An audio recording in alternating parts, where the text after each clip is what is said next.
Assalamualaikum warahmatullahi wabarakatuh. Kami akan memaparkan materi bab pertama, pengantar pendidikan Pancasila. Kami dari kelompok 1 yang beranggotakan Halimah Ayunisa, Maslahatun, Mayang Rega Rosana, Rama Syifa Karisa Putri, Teresa Cecilia Putri Sitindaun. Materi yang akan kami sampaikan antara lain: A. Menelusuri konsep urgensi pendidikan Pancasila. B. Alasan diperlukannya pendidikan Pancasila. C. Menggali sumber historis, sosiologis, politik pendidikan Pancasila. D. Membangun argumen tentang dinamika dan tantangan pendidikan Pancasila. E. Mendeskripsikan esensi dan urgensi pendidikan Pancasila untuk masa depan. F. Rangkuman tentang pengertian dan pentingnya pendidikan Pancasila. Nah, pada materi yang pertama, kita akan membahas tentang menelusuri konsep urgensi pendidikan Pancasila. Di sini terdapat nilai yang dipegang teguh oleh masyarakat. Yang pertama, ada percaya kepada Tuhan dan toleransi. Yang kedua, ada gotong royong. Yang ketiga, ada musyawarah. Dan yang keempat, ada solidaritas atau kesetiakawanan sosial.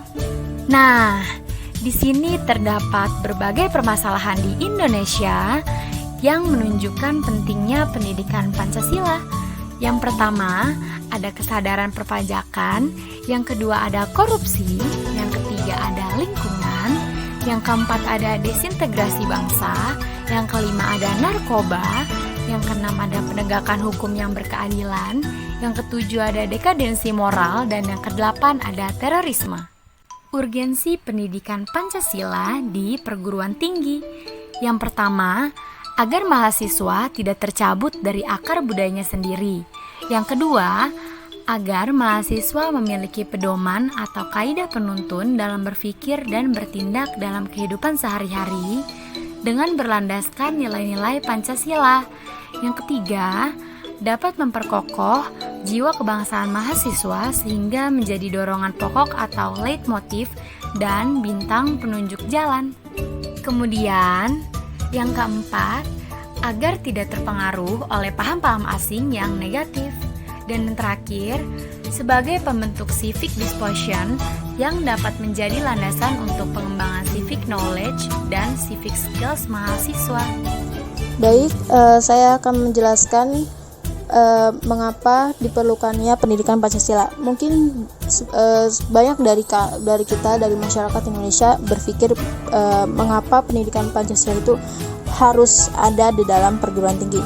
Nah, dari sini kita bisa kita lihat bahwa pendidikan Pancasila di masyarakat Indonesia ini dianggap kurang penting ya, karena ini tuh tidak terkaitan langsung dengan prodi yang diambil. Misalnya ada A dia ngambil prodi kedokteran, pasti dia mikir, lah saya kan ngambil kedokteran, saya kan pasti mikirnya tentang ilmu kesehatan. Nah, itu tuh sebenarnya salah, karena pendidikan Pancasila ini tuh sebenarnya sangat diperlukan untuk membentuk karakter manusia yang profesional. Hal ini dikarenakan perubahan dan infiltrasi budaya asing yang bertubi-tubi mendatangi masyarakat Indonesia yang bukan hanya terjadi dalam masalah iptek, pengetahuan dan teknologi, nah melainkan juga berbagai aliran dalam berbagai kehidupan bangsa.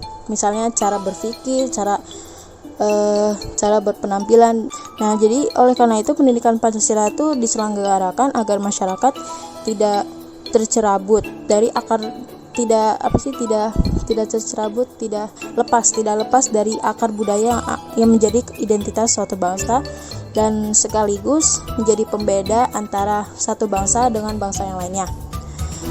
Dengan demikian, pendidikan Pancasila ini sangat penting karena diharapkan dari adanya pendidikan Pancasila ini dapat memperkokoh modalitas akademik mahasiswa di perguruan tinggi dalam berperan serta membangun pemahaman masyarakat, yaitu antara lain yang pertama ada kesadaran akan gaya hidup sederhana dan cita produk dalam negeri.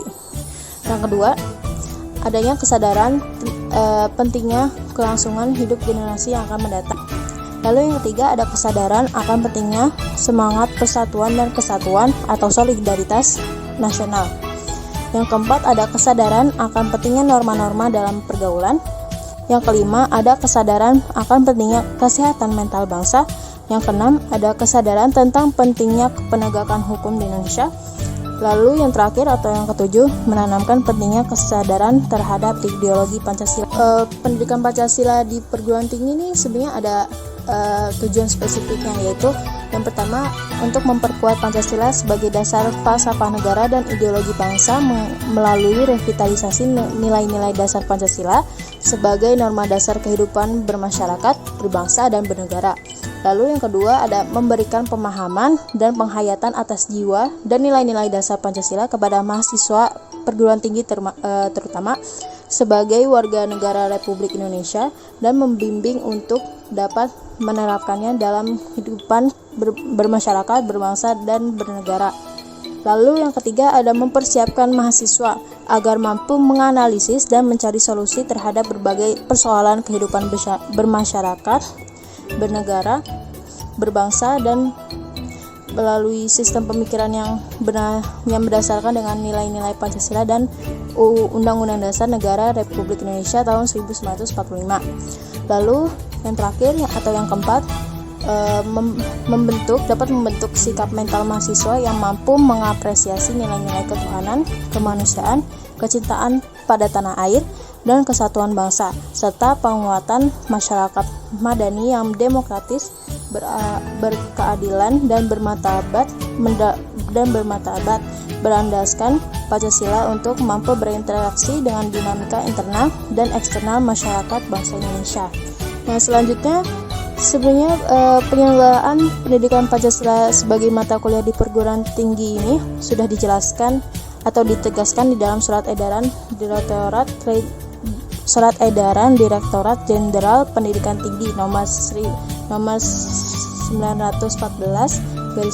/E/T tahun 2011, yaitu tertanggal pada 30 Juni 2011 yang mengatakan bahwa perguruan tinggi itu harus menyelenggarakan pendidikan Pancasila minimal 2 SKS atau dilaksanakan bersama mata kuliah pendidikan kewarganegaraan dengan nama Pendidikan Pancasila dan Kewarganegaraan atau PPKN dengan bobot minimal 3 SKS. Lalu yang selanjutnya ada di Undang-Undang Republik Indonesia nomor 12 tahun 2012, yaitu tentang pendidikan tinggi yang memuat penegasan tentang pentingnya dan ketentuan penyelenggaraan pendidikan Pancasila yang terdapat dalam pasal-pasal. Yang pertama, pasal 2. Di pasal 2 ini nih menyebutkan bahwa pendidikan tinggi berdasarkan Pancasila, Undang-Undang Dasar Negara Republik Indonesia tahun 1945, Negara Kesatuan Republik Indonesia, dan Bhinneka Tunggal Ika. Lalu yang kedua ada di pasal 35 ayat 3, yaitu yang menegaskan ketentuan bahwa kurikulum pendidikan tinggi sebagaimana dimaksudkan pada ayat 1 yang mewajibkan memuat mata kuliah agama, Pancasila, kewarganegaraan, dan bahasa Indonesia. Dan dengan demikian ini pendidikan Pancasila di perguruan tinggi itu wajib diselenggarakan dan sebaiknya diselenggarakan sebagai mata kuliah yang berdiri sendiri dan harus memuat dalam kurikulum masing-masing perguruan tinggi.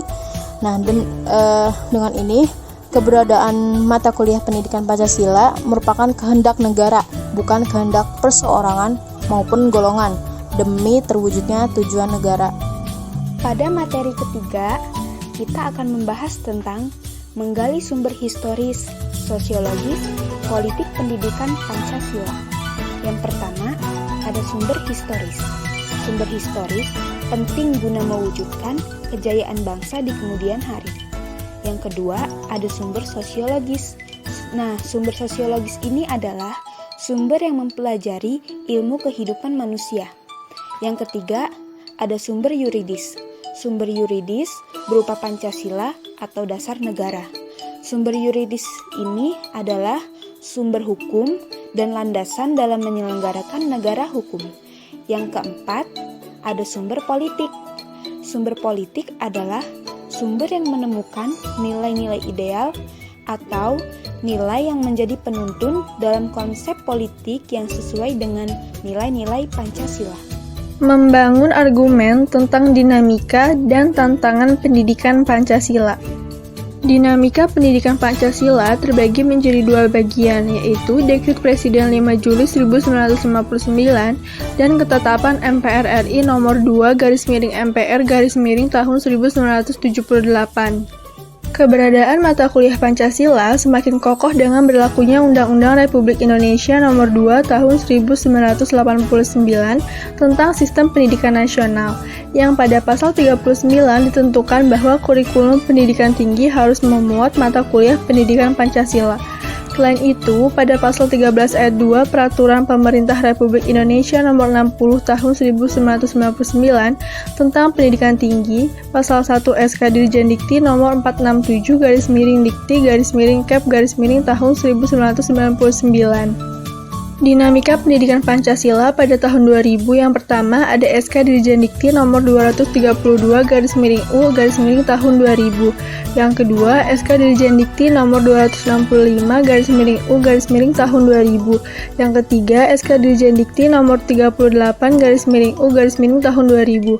Selain itu, ada MPR nomor 18/MPR/1958 tentang pencabutan ketetapan MPR nomor 2/MPR/1978 tentang pedoman penghayatan dan pengamalan Pancasila Eka Prasetya Pancakarsa. Sejak itu, penataran P4 tidak lagi dilaksanakan. Ditetapkannya Undang-Undang Republik Indonesia Nomor 20 Tahun 2003 kembali mengurangi langkah pembudayaan Pancasila melalui pendidikan. Pada pasal 2 Undang-Undang Republik Indonesia Nomor 12 Tahun 2012 tentang Pendidikan Tinggi yang menetapkan ketentuan bahwa mata kuliah pendidikan Pancasila wajib dimuat dalam kurikulum perguruan tinggi. Tantangan pendidikan Pancasila. Ada tantangan internal seperti faktor ketersediaan sumber daya dan spesialisasi program studi yang makin tajam yang menyebabkan kekurang tertarikannya sebagian mahasiswa terhadap pendidikan Pancasila.